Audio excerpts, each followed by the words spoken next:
Good evening, good evening, good evening. Welcome back, Billionaire Book Club. It's an awesome, awesome evening. And as I promised, we're going to do a review of the forward and the chapter on thought and character, which is the first chapter.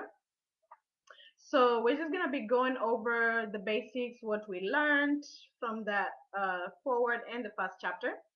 So for me, what really stood out as far as the forward was when James Allen said that men themselves are, makers of themselves by virtue of the thoughts which they choose and encourage. Remember, every day we are encouraging some thoughts, right? So we are the makers of ourselves, and our mind is the master weaver, both of the inner garment of character and the outer garment of the circumstances that we encounter every single day. And honestly, guys, I really, really believe that to be true because everything that happens in our lives is a direct reflection of our thoughts, right? And the actions that we take after the thoughts that we think.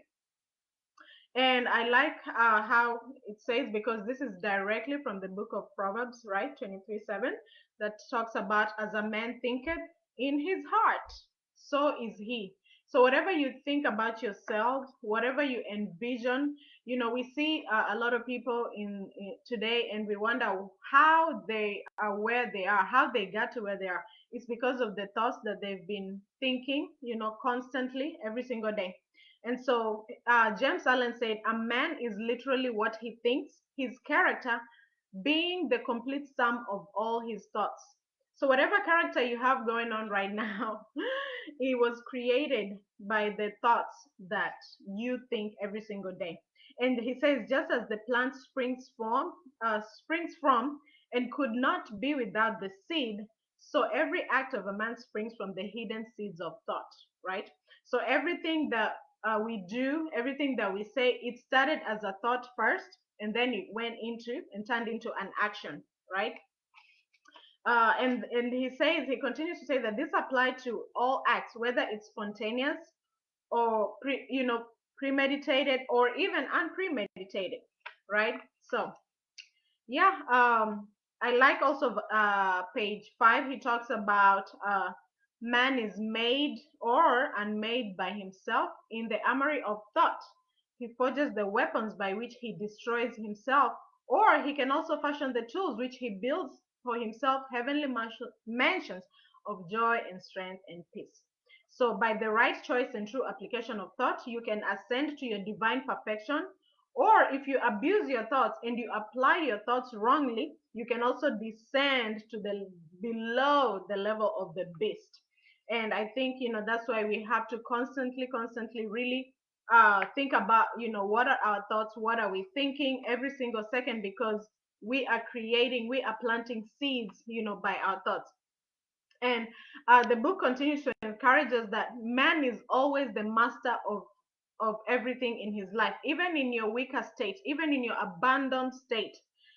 Because in your weakness and degradation, you are the foolish master who misgoverns your household, right? But when we begin to reflect upon our conditions, when we begin to search diligently for the law, which law? The law of the universe, the law of God, upon which everything is established, then we become the wise masters, okay? Because we're going to start directing our energies with intelligence and fashioning our thoughts to fruitful issues, right? Instead of just thinking of things that are not fruitful. And then we become what? The conscious master, right? Because now we begin discovering within ourselves the laws of thought and how powerful our thoughts are every single day, right? And it continues to talk about only by much searching and mining are gold and diamonds obtained. And man can also only find every truth connected with his being if he will dig deep. So let's continue to dig deep into the mine of our soul. Okay? And remember that we are the maker of our character, the molder of our lives, and the builder of our destiny. Okay? So if we can watch our thoughts, if we can control and alter our thoughts, tracing their effects upon ourselves, upon others, and upon our lives and circumstances, linking every cause and effect by patient practice and investigation, and utilizing every experience, even to the most trivial everyday occurrence. This will be a means of us obtaining the knowledge of who we are, ourselves, which is understanding, which is wisdom, which is power. Okay? Because as this book continues to say, and this is actually in the Bible, it says, he that seeketh will find, right? The Bible says, ask and you shall receive, seek and you'll find, knock and the door shall be opened unto you. But this only comes with what? Patience, practice, right? And always, always, always seeking to enter, seeking to find the goodness, seeking for truth. That's the only way in order for us to be able to evolve and continue to become the God beings that we have been put on this earth.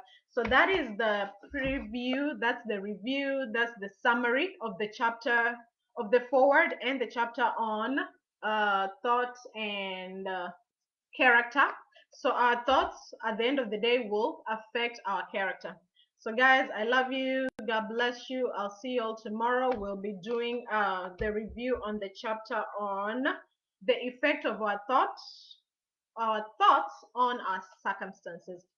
So yeah, thank you so much for joining. God bless you. Have a good night.